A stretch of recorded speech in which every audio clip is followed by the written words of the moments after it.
ভারতীয় cricket board এবার মুখ্যম জবাবটাই দিল পাকিস্তান ক্রিকেট বোর্ডকে। বারবার ভারতের স্বেচ্ছাচারিতায় পাকিস্তান নিজেদের লস করেছে, কিন্তু এবার আর তা নয়। বানের সামনে দাঁড়িয়ে আইসিসিকে সাফ জানিয়ে দিয়েছে পিসিবি। আর এতে ঘুম ভেঙেছে ভারতীয়দের। চ্যাম্পিয়ন্স ট্রফি নিয়েও এসেছে নতুন সিদ্ধান্ত, যে সিদ্ধান্তের উপর ভিত্তি করে নতুন সম্ভাবনা তৈরি হতে পারে চ্যাম্পিয়ন্স ট্রফির। হাইব্রিড মডেলের বাইরে চ্যাম্পিয়ন্স ট্রফিতে অংশ নেবে না ভারত জানিয়ে দিয়েছিল বেশ আগে ভাগে। পাকিস্তান ক্রিকেট বোর্ডও জানিয়েছিল তারা হাইব্রিড মডেলে চ্যাম্পিয়ন্স ট্রফি আয়োজন করবে না, কিন্তু শেষমেশ পিসিবি মেনে নিয়েছে ভারতের দাবি। কিন্তু এর জন্য তারাও দিয়েছে বেশ কখানা শর্ত মানতে পারলে পিসিবির কোনো বাধা নেই হাইব্রিড মডেলে চ্যাম্পিয়ন্স ট্রফি আয়োজনের ক্ষেত্রে। আর সেই শর্তগুলোই ভারতকে শেখাচ্ছে ঠিক কিভাবে থামিয়ে দিতে হয় তাদের। বিশেষ করে পাকিস্তানের মতো ক্রিকেট বোর্ডের পক্ষে ভারতকে থামানোর জন্য এর চেয়ে ভালো সুযোগ অন্তত আর নেই।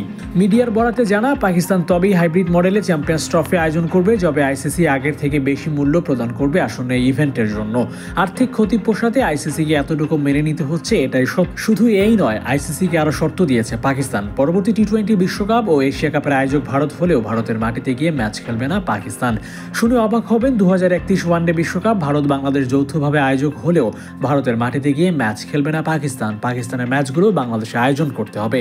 পাকিস্তান ক্রিকেট বোর্ড থেকে এমন সব শর্ত জুড়ে দেওয়া হয়েছে আইসিসিকে। প্রাথমিকভাবে সে শর্ত মেনেও নিয়েছে ইন্টারন্যাশনাল ক্রিকেট কাউন্সিল। এছাড়া আইসিসির হাতে বিকল্প কোনো উপায়ও ছিল না, কেননা পাকিস্তানের মাটিতে ভারতের নিরাপত্তা ইস্যু যখন টুর্নামেন্টে অংশ নেয়া না নেয়ার প্রশ্ন হয়ে দাঁড়ায়, তখন পাকিস্তানের জন্য ভারতের মাটিতে টুর্নামেন্ট খেলারও কোনো প্রশ্ন আপাতত নেই বললেই চলে। আর এমন দ্বন্দ্বে আইসিসিকে বাধ্য হয়ে মেনে নিতে হচ্ছে চ্যাম্পিয়ন্স ট্রফির সব শর্ত। একই সঙ্গে হাসি মুখে আইসিসির শর্ত মেনে নিচ্ছে পিসিবি। তবে প্রশ্ন আসতে পারে, চ্যাম্পিয়ন্স ট্রফির জন্য ম্যাচ আয়োজন করতে নিউট্রাল ভেন্যু কোথায় পাবে পাকিস্তান? উত্তর অবশ্য একটু কঠিন, কেননা হাতে অপশন আছে তিনটি: বাংলাদেশ, শ্রীলঙ্কা, সংযুক্ত আরব আমিরাত। বাংলাদেশ বনাম ভারতের কূটনৈতিক সম্পর্ক কিছুটা টানাপোড়েন হয়ে আছে। এমন অবস্থায় ভারতীয় দল বাংলাদেশে খেলতে আসবে কিনা তা নিয়েও রয়েছে যথেষ্ট সন্দেহ।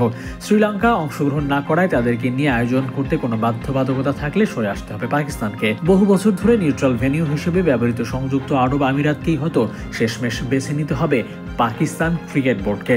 Abu Naeem, Sports Times.